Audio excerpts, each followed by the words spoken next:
हमारे स्कूल में एक ही मैम है, प्रिंसिपल मैम, जो दिन भर परेशान रहती है, काम करती है अपना, और टीचर चाहिए। हमारे स्कूल में 103 बच्चे हैं और मैं अकेले टीचर हूँ। तो अकेले पढ़ाती हैं आप बच्चों को? यूपी में शिक्षा व्यवस्था को लेकर तमाम दावे और तमाम बातें कही जाती हैं, लेकिन जमीन पर हकीकत कुछ और ही नजर आती है। अब जरा सोचिए कि शिक्षा भर्ती न होने से एक तरफ तो अभ्यर्थी परेशान है और दूसरी तरफ अगर हम बात करें तो सरकारी स्कूलों में टीचर्स की कमी है। सरकारी स्कूल में टीचर्स नहीं है, जिसकी वजह से बच्चे परेशान हैं। यानी एक तरफ अभ्यर्थियों की परेशानी और दूसरी तरफ बच्चों की परेशानी। लेकिन सबसे बड़ा सवाल कि आखिरकार जिम्मेदार कौन है?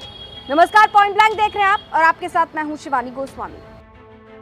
बांदा के सरकारी स्कूलों की हालत का अंदाजा आप इसी बात से लगा सकते हैं कि यहाँ किसी सरकारी स्कूल में या तो 2 टीचर हैं या फिर मात्र एक ही टीचर पूरा का पूरा स्कूल संभाल रहा है। अब एक टीचर के भरोसे यहाँ शिक्षा व्यवस्था चल रही है। कई बच्चों का भविष्य एक ही टीचर डिसाइड कर रहा है। कई टीचर तो ऐसे भी हैं जिनके पास 2-2 स्कूलों का चार्ज है, कुछ टाइम इधर और कुछ टाइम उधर। टीचर उसी स्कूल में बच्चों को पढ़ाते भी हैं, सरकारी कामकाज भी करते हैं और पूरे स्कूल की जिम्मेदारी बेचारे 1 या 2 टीचर्स के कंधों पर है। अब बताइए भला कैसे होगी पढ़ाई? शिक्षकों का कहना है कि बीमार होने के बाद भी भैया छुट्टी नहीं मिलती है।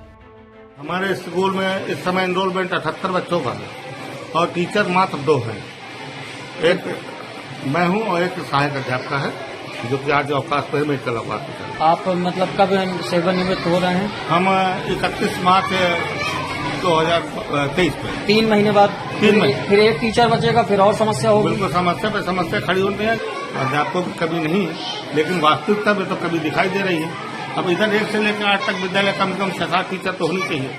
हमारे स्कूल में 103 बच्चे हैं और मैं अकेले टीचर हूँ। तो अकेले पढ़ाती हैं आप बच्चों को? तो अकेले किस क्लास से किस क्लास तक का स्कूल है ये? 1 से 5 तक का विद्यालय है। और 1 से 5 तक में आप अकेले पढ़ाती हैं? कैसे पढ़ाती होंगी? अब मैनेज करते हैं, 1, 2, 3 को एक साथ बैठा लिया, 4, 5 को एक साथ बैठा के काम दे दिया, उधर काम दे दिया, इधर देखने लगे। बीच में रजिस्टर भरने का भी काम होता है, दिक्कत तो होती है। सरकारी काम? हाँ, सरकारी। कैसे मैनेज करती हैं सब पूरी व्यवस्था? मैनेज अब करना पड़ता है, क्या किया जाए। अब बांदा में सरकारी स्कूलों की हालत का अंदाजा आप इन्हीं तस्वीरों से लगा सकते हैं। अब यहाँ टीचर्स का ये भी सवाल है कि अब तक कुछ टीचर रिटायर भी हो चुके हैं और रिटायर होने भी वाले हैं, लेकिन ना तो नए टीचर्स आते हैं, ना भर्ती होती है और ना ही कोई टीचर ट्रांसफर होके आता है। अब ऐसे हालत में भला बच्चों की पढ़ाई कैसे हो रही होगी, इस बात को आप सोच सकते हैं। वहीं ये भी आरोप लगाया जा रहा है कि बार बार शिकायत करने के बाद भी कोई व्यवस्था नहीं की जा रही है। हमारे स्कूल में एक ही मैम है, प्रिंसिपल मैम, जो दिन भर परेशान रहती है, काम करती है अपना, और टीचर चाहिए। और टीचर चाहिए। तो प्रिंसिपल मैम पढ़ाती नहीं है क्या? पढ़ाती है। कैसा पढ़ाती हैं? अच्छा की? अच्छा। तो एक मैडम कैसे पढ़ाती होंगी? तीनों विषय सब विषय? स्कूल में और टीचर चाहिए आपको कि नहीं चाहिए? चाहिए। आपने विभाग को भी अवगत कराया होगा? कई बार अवगत कराया कि मतलब कोई सुनता नहीं है। अब ऊपर से कह देते कि यहाँ पर अभी टीचरों की भर्ती नहीं है, कम अध्यापक है, तो यही कहकर हम 2 बार एप्लीकेशन भी दे चुके।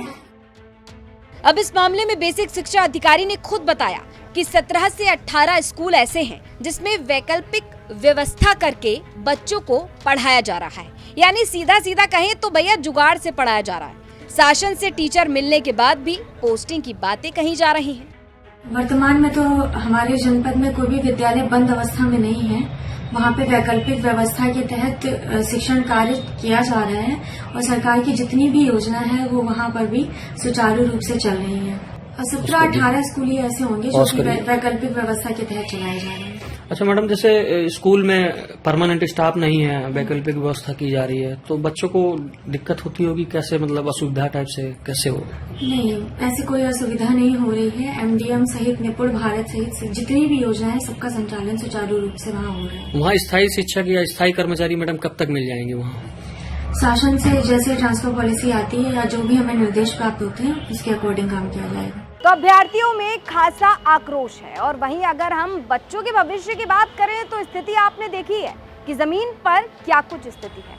सरकारी स्कूल में टीचर्स नहीं है, एक टीचर पूरे स्कूल को संभाल रहा है तो कहीं वो ही जिम्मेदारी 2 टीचर्स मिलकर संभाल रहे हैं। अब ऐसे में कई सवाल उठते हैं क्योंकि मामला बच्चों के भविष्य से जुड़ा है और मामला सीधा सीधा उत्तर प्रदेश से जुड़ा है। तो तमाम जिम्मेदार अधिकारियों से हमारे यानी यूपी तक के ये कुछ सवाल।